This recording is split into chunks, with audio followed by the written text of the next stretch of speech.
તને તો ખબર છે કે આ ઓખાની અંદર સેજક બાદશાહનું રાજ ચાલે છે. અહીંથી તારો ચીચોડો ઉઠાવી લે, નહીતર તો શું કરી લઈશ? હે મુગુ, તને અને તારા ચીચોડાને બેને દરિયામાં ફેંકી દઈશ. તો મારી આ તલવારના એક જ ઝાટકે તારું મસ્તક જુદું કરી નાખીશ.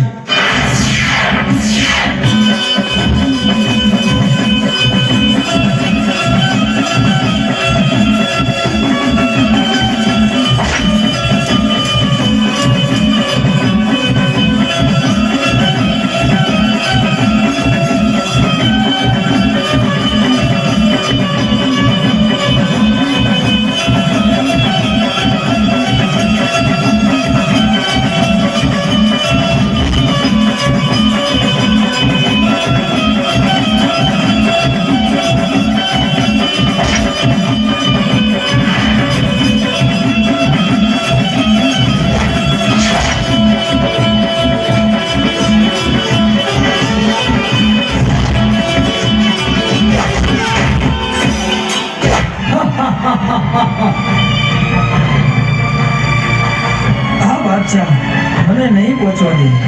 હે માં ગાંધી, મારી વાડે આવી. હે મારા રસ્તામાં આડી આવનાર તું કોણ? હું કોણ છું એ તો હવે તને ખબર પડશે.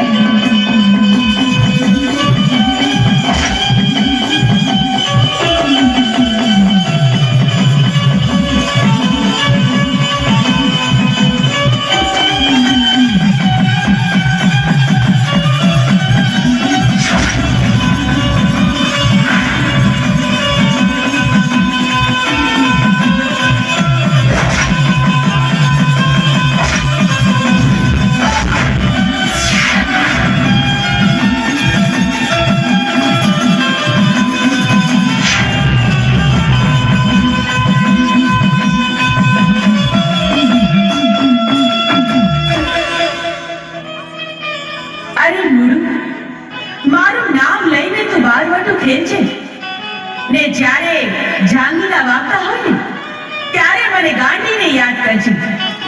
જો તારી વારે ન થાવ તો આ ધરતી પર હું ગાંડી દેવીઓ કહેવાઉં. જો બેટા, કાયમ ધર્મના રસ્તે જ ચાલજે. અધર્મના રસ્તે ક્યારેય ન જાતો. કદી કોઈ ગરીબની આંતરડી ન દુભાવતો. આ ગાંડી દેવની આટલી શીખ યાદ રાખજે. હા માં, હું સદાય યાદ રાખીશ. સરદાર, હવે આપણે શું કરશું? અરે ભેરુ, પાટણ બધે ભેરવસી અંગ્રેજીનો ખટપટીયો છે. મારી કોઈ પણ બાતમી અંગ્રેજીની સાથે પહોંચાડે છે. તો આપણે અત્યારે પાટણ પર ત્રાટકી અને એની રયતને લૂંટી લઈ ખુદ ભેરવસી મારી સામે આવશે.